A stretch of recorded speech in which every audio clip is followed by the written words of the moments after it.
Today we answer the question, how do I put together a web team? How do I structure it? And what are the do's and don'ts of managing a web team? Stick around, watch us work.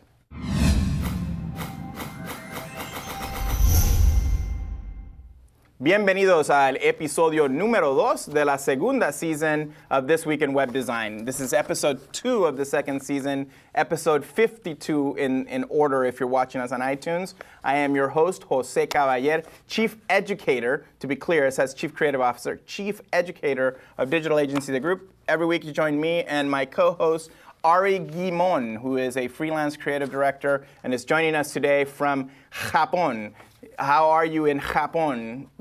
Doing great. It's good to be here. Good to see you guys. It's good to see you. I hope to see you back in the studio soon, Ari.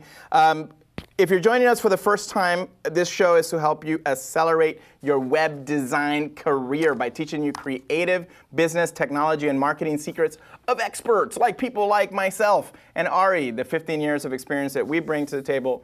More even if you want to count it in dog years.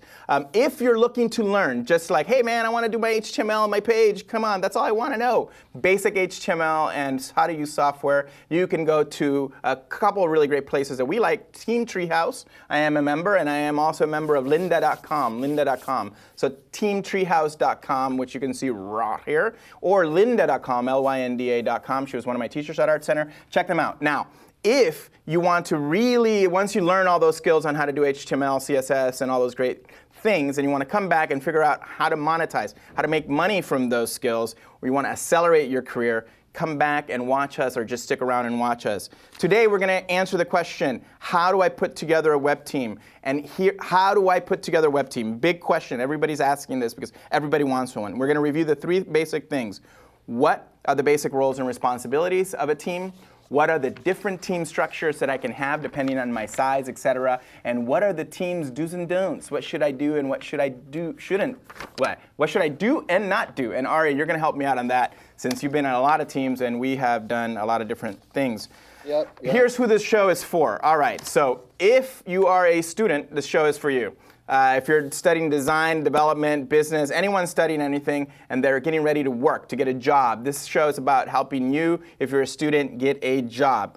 Second, for the freelancer, if you're a developer or a designer, if you're sporting a mustache, this show is for you. If you want to make more money, if you want to lower your the pain in the ass that is freelancing with clients, watch this show. We're going to help you do that. The next 2 people, the entrepreneur, this show is for the, you could be an executive at an entertainment company and you're sitting there going, damn it, I want to leave and do a startup. Watch this show because what you want is you want to start your own web business. Or if you already started your own web business and you need to help, continue growing it, execute, watch the show. And finally, someone who's near and dear to my heart, the career switcher. If you're in legal services, if you're in banking, if you're in a career that is not satisfying to you and you're creative and or technology oriented and you want to be out there taking I showed you last week that the top 3 things that entrepreneurs are looking for: developers, user experience designers, and project managers for digital projects. If you were looking for a career in any of those things, this is the show to watch. All right, finally, time boxing. What is time boxing? Time boxing is something that we've introduced throughout the length of the show. If you watched last year, you know what it is. It's about keeping things within a certain time. Right now, I am time boxing 5 minutes. This is brought to you by Chrometa. And Chrometa is awesome because it helps you track all of your projects without notes or without timers. And they've been featured in The Economist, in Forbes, in Web Worker Daily, and in Inc. magazine. And it's one of my favorite things. And guess who uses it? Ari, do you use Chrometa? I love it. I love it. Chrometa is awesome. Chrometa is helping me make more money than I used to make when I wasn't tracking my hours as closely. So, hey, that's a good thing. So this show's already helping you make more money by doing something like using Chrometa. Check out Chrometa again, app.chrometa.com. They are a sponsor. We love them. Give them some love. And that brings us to the last segment, it brings us to the first time box segment of 5 minutes. I have an egg timer here on the set. And look at that. I actually have it 19 seconds left in this introductory segment. And we're now going to go into the second segment. I'm going to stop this and clear it. If I can just say something in the last 15 seconds. Yes, go for it. The puppet slides are fantastic. Is this the first time we're using those? No, this is the second time. And next week, gotcha. you're done. We can't talk about what's happening next week. It's all good. Look out for more puppets next week. All right. Yes. So now that we're going to go into the next time-boxed segment, we're going to talk about the basics. And the basics, and you can also see it in Spanish, básico, lo básico. Hey, the Spanish version has a graphic. That's kind of nice. All right, so we're going to cover las cosas básicas. And here's where I want to, let's bring up the questions again. You know, what are the basic roles and responsibilities? What are the different team structures? And what are the team's do's and don'ts? So let's give the basic overview of the answers. And something that before we go into the answers, I want to let you guys know that the basics, or lo básico, is brought to you by, wait, this way, GoDaddy. GoDaddy.com. If you guys use the code WD40, which stands for oil of some sort, or world domination by the age of 40. How about that? I'm 38 in 2 years. You can get $10 off any $40 purchase. Pretty awesome deal. $10 off any $40 purchase on any of the domains you're managing if you're starting a web project. I use GoDaddy to manage all my domains. You guys should too. $10 off. That's an awesome deal. Do it. All right, so the basics. Let's go straight to the answers. Answer number 1, define a product owner. Who is the person at the top of the pyramid who has final decision on everything in terms of roles and in terms of features and functionality? Keep it together from day one. What does that mean? And Ari, you can chime in on these. Keep it together from day one is don't actually do all this design and definition and here's what I want to build, and then a month, 2 months later, give all that to a developer. Right. Don't just do it in a box and then throw it over the fence to development without having them be part of the process from day one, right? They'll help you identify so many things that could potentially be red flags down the road that you might not know.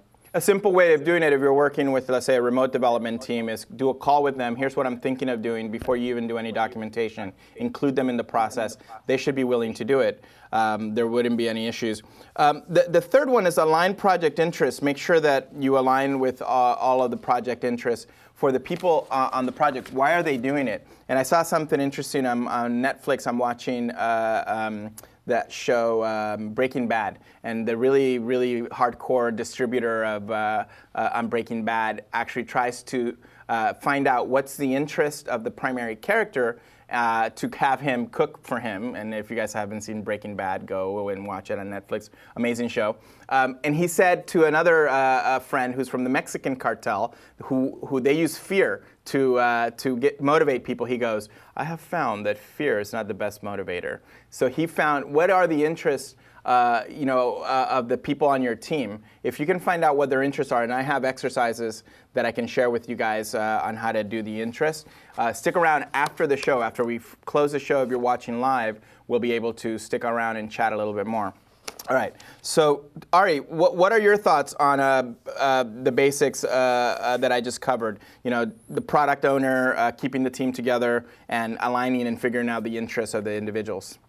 Right. Well, we talked about keeping the team together, making sure everybody's on the same page from day one. I think having a product owner, one person at the top, not multiple people that you're talking to, just one person that's in charge of defining what the product is going to be is key. And then the last one that we talked about, which is the project interest, it goes back to this thing that we keep on saying, that everybody's talking a different language, right? Like the developer wants it to work well and the designer wants it to look awesome, and, somebody else might want something different. How do you make sure everybody's talking the same, using the same language and trying to get to the same goal without somebody going off and trying to do something in their own interest without thinking about everybody else? Yeah, that's a perfect language issue. If you took the FEDO assessment, if you watched last week's show and you saw that we gave away, watch episode number 1 of season 2, and it talks about a way that you can figure out what type of personality you are. Usually the personality the behavioral profile actually dictates what your interests are going to be. A developer wants just for it to work. A designer wants it for it to look great and for them to win awards and be recognized,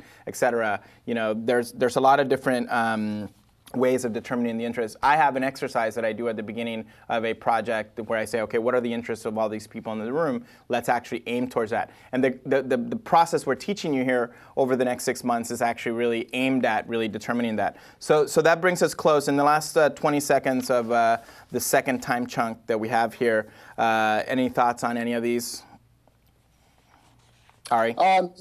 Yeah. I mean, I think definitely like keeping the project interest together, like depending on the size of the team too, that might be more of an issue or less of an issue. Like if it's just two people in a room, it might be a little simpler as far as getting on the same page. But if you're like in an agency with a bunch of different people, you have to figure out a way to, maybe do a daily meeting or find a way to get on the same page like on a day-to-day basis.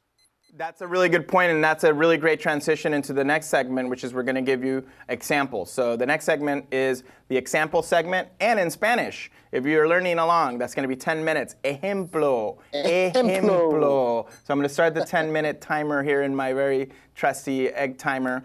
So I have on my screen, and I'm actually going to need to some resource descriptions. And well, you can come back to me. I'm going to change some preferences here.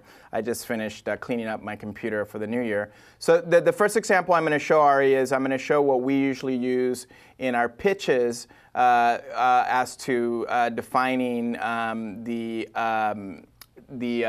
team. But roles and responsibilities is really important. Recently, you and I talked about the role of the designer versus the role of the web developer, front end and back end. Can you talk a little bit about the differences between a front end developer and a back end developer in your experience, Ari?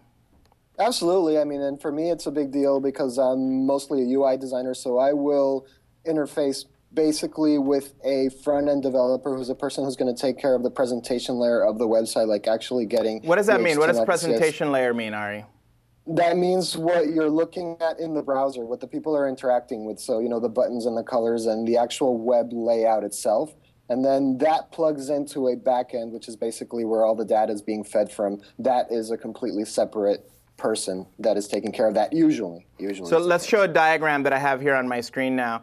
And this is something that we use in our pitches to present to a client a potential, a minimal team on a project. Again, this is from an agency standpoint or from an internal standpoint. You have a producer, you have a strategist, you have a creative director, you have an information architect, you have a solutions architect. Like, what the hell is that? How is that different from an information architect? Solutions architect is the name for a lead developer, or sometimes it's called a business analyst. In some, it's someone who's going to define what, based on the business needs, which the strategists help define with the client, you need to do from a technology standpoint. They are a technologist, they are a developer, they are someone with a lot of experience in defining technology. And then the designer and then the back-end developer, those people, what's missing here is a front-end developer, and the assumption could be here that a designer could also do front-end development, et cetera. Sometimes that happens. So these are malleable, meaning I can move these around since this is a keynote, and we'll do that in a second. But first I want to go through and cover some of the roles and responsibilities per question one, and then we're going to go into team structure. So here is, I have this document. There's also, this document is online. You can look below here. If you're watching this on YouTube, you'll be able to see below the screen. You'll be able to see down here the link for it. So let's look and let's read through this if we go full screen on them. The creative director, and again, this is from the group. This is what we provide a client in a case scenario of a proposal. The creative director in this case is the conductor. That could be a business person, that could be anyone, as long as it's the person who's defining the vision and inspiring what it needs to be done. The strategist aligns the business objectives and the needs of the company or of the brand, and we call that the aligner. The art director is the person who owns the aesthetics of the brand and directs the team, the designer, et cetera. They're the ones who visualize the problems. The information architect, they ensure that the business objectives and that the business needs are driving the application. So business objective, business needs, and very specifically the user. That's really one of the things that the information architect to me is that they're called the architect, and they're the ones who really set the tone for how the solutions get solved. Now, they're not necessarily the person who defines it visually. They're really the one who defines it at a functionality level and at a structural level. It's something that confuses the hell out of people. So something that we're going to continue talking about throughout our show. The producer, who's the producer and what do they do? They really help the team collectively stay on time and on budget. Scrum Master, producer Tony, who you've seen, or Agile Tony, which is his new nickname. He's a Scrum Master, just slightly different than a producer, but let's call him a producer. Project Manager is the other thing. There's different definitions of project manager versus producer. For the sake of this conversation, this is the person who pushes the team, makes sure that they're on time and on budget. Solutions Architect, they serve as a conduit between technology, strategy, and creative to ensure that there is a happy ecosystem being built. This is, again, usually a developer. This is someone like Christian Byrne, who was on our show last season for Motion. He's a solutions architect or a business analyst, either or you want to call it that. There's designers, which are people who work with the art director to design, the identity and the visual components. There's copywriters who write copy. There is a lead front-end developer, who's a person who drives and manages the front-end development process, CSS, JavaScript, QA of that, and there's two things. One is unit testing and one is QA, quality assurance. Both of those things happen. The QA usually happens with a separate person doing the QA. The developer does the unit testing, which is they test a unit that they're about to deliver. Lead backend developer, that's the person who does the backend code. Ruby, PHP. Nowadays you have platforms like Drupal, which again, Drupal is not a programming language, is an existing open source platform that's based on PHP. All of those things might sound confusing, but for the sake of the argument, the lead backend developer is a person who makes the machine work. They're the machinists. They're making all these things work. So we call those guys the integrator because they're managing all of the different components and also managing the other people below them. So there's backend developers below them and there's front-end developers below them. Now, a lot of those roles can be consolidated into one or two. So that goes over roles and responsibilities. Ari, am I missing anything? This is I think that last thing you just said is key, and especially for a lot of folks watching us that might not be part of such a large team. I think when you're like a less amount of people on a team, one individual might end up wearing different hats, So maybe a UI, UX designer, so it's the person who's defining the flow and the architecture, but is also doing the visual design. And maybe some of the technical roles can be condensed into one person as well. Yeah, so in the 3 minutes of this segment that we have, let's answer the two questions. What are the different team structures and what are teams' do's and don'ts? So what I have on my screen right now is a project charter. Again, this document is available. I've redacted it so that it doesn't have actual names. But this is what one of our projects look like. You can see question marks. This is critical that you do this at the beginning of the project. Even a small project with 3 people on it, you can do this because what you need to know is what are the roles and responsibilities of those people so that there aren't any communication challenges throughout your project. This is where things break down. Communication is the first place where you're going to have challenges, with projects. The question is, have you had projects where things don't work out well, especially communications, where developers end up upset, or that you can't get your web designer to do what you want? Like, I want my web designer to do this. Or you have had a hard time getting the team to stay on time or on track or on budget. A lot of the things were going to come down to communications. To me, this seems very not creative, right, to do this, but it saved so much time and so much effort and so much money. And the really good producers that I've collaborated with, the first thing they do is they break this out. You can call it a project org chart. You can call it a project charter. You can call it a comeback, like Cool J said in the 90s or 80s. It doesn't matter what you call it, just doing it. So let's do one real quick, Ari, for a small startup team. So you know what? The 3 team types. I'm gonna actually, let's just do it here live in this last 2 minutes. I would say, Ari, that and I'll make it really big so that our audience can see it and potentially kind of re-upload this if possible after the show. The keynote for this is uploaded already to the producers program. If you're an executive producer or producer, you can download this keynote that you're looking at right now, and you can use it for your projects. If you're just a mere mortal and not in the producers program, which you can see right there below us, you can go to, we have it uploaded and it's available on the group's SlideShare. So there's going to be a link either here or there's a link below in the YouTube. Again, producers, executive producers and regular producers get the keynote for this. Everybody else below that, I'm sorry, you can only use the other version and you have to write. All right, so here in the last minute, the 3 team types. One, I would say there's a 2-man team.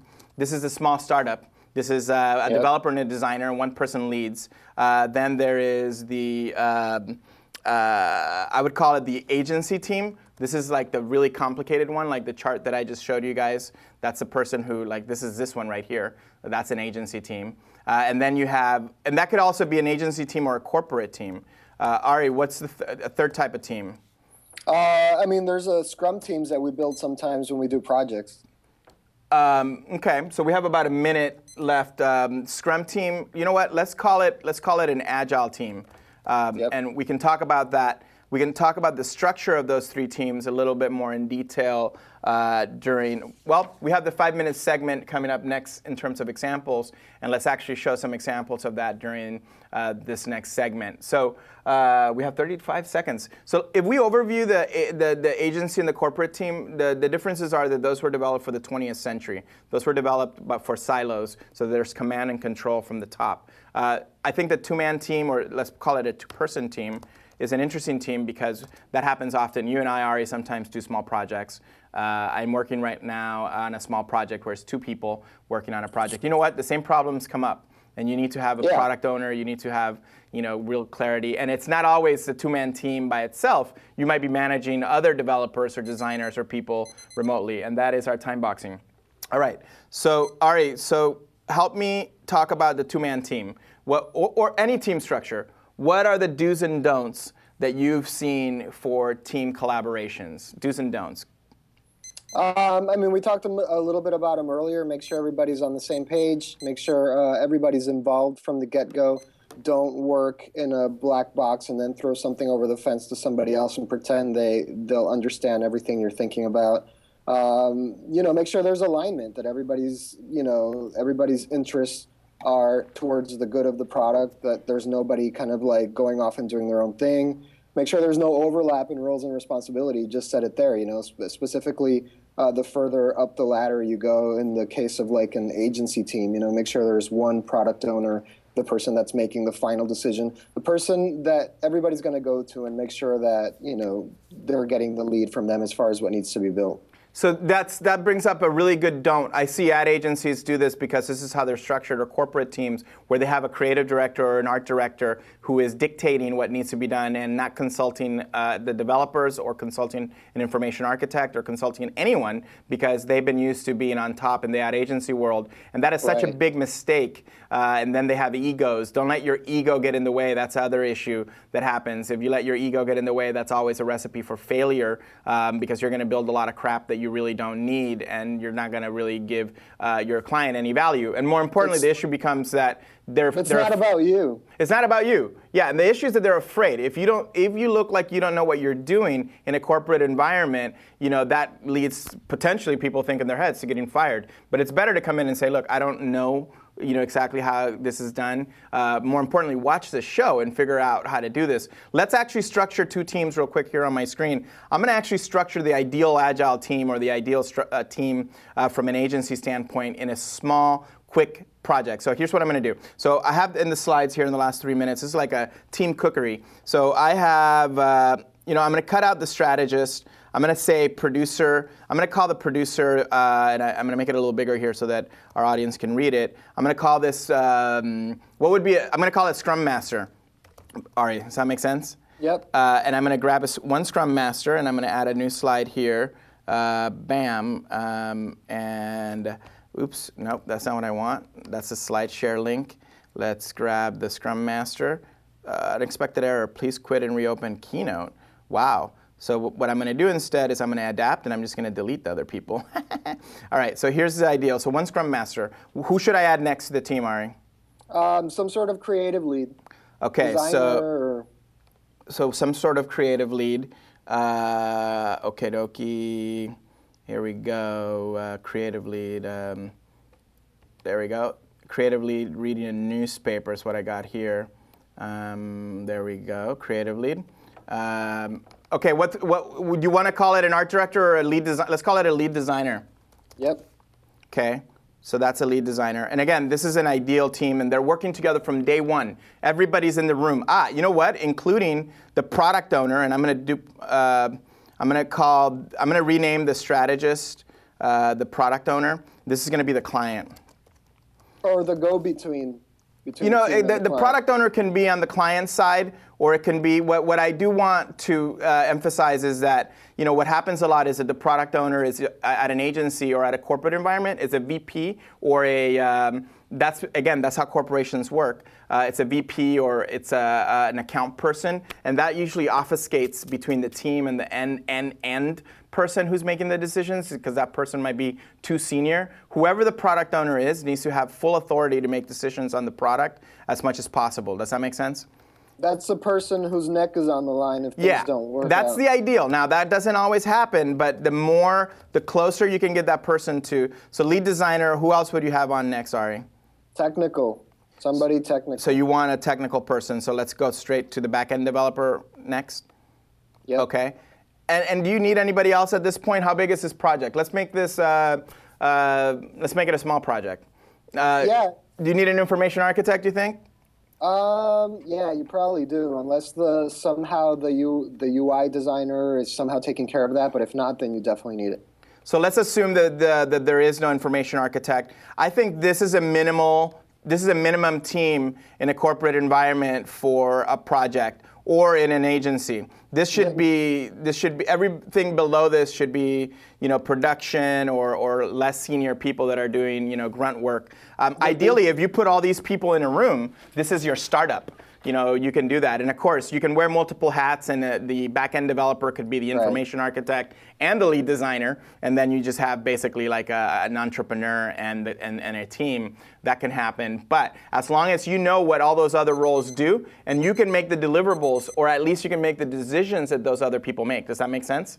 So you can make this a two-man team as long as one of the men or woman, so a two-person team, so you can make that the lead designer, back-end developer, and information architect would have to be one person. Challenges, not common for those things to exist. Yeah, it's really tough. So you're going to likely have to work with these roles, and as long as you have very clearly defined roles, it really, really helps. All right, so we went through do's and don'ts. We went through the difference. We're in the fourth chunk of our time box show, and again, our time boxing is brought to you by Chrometa, app.chrometa.com. If we can bring that time boxing back up on there. Look, I love that little box with the time. Look at how clever that graphic is. So, all right, so now we're going into our final chunk of the show, and if I can find it here. Chunk 4, practice. Let's bring it up. Practice, getting practice on this. So how do I get practice, Jose? Práctica. Hey, is there an accent on the A? Práctica, I think so. Is that correct? Yes, práctica. So how do I get practice on this? Number one, try your own projects.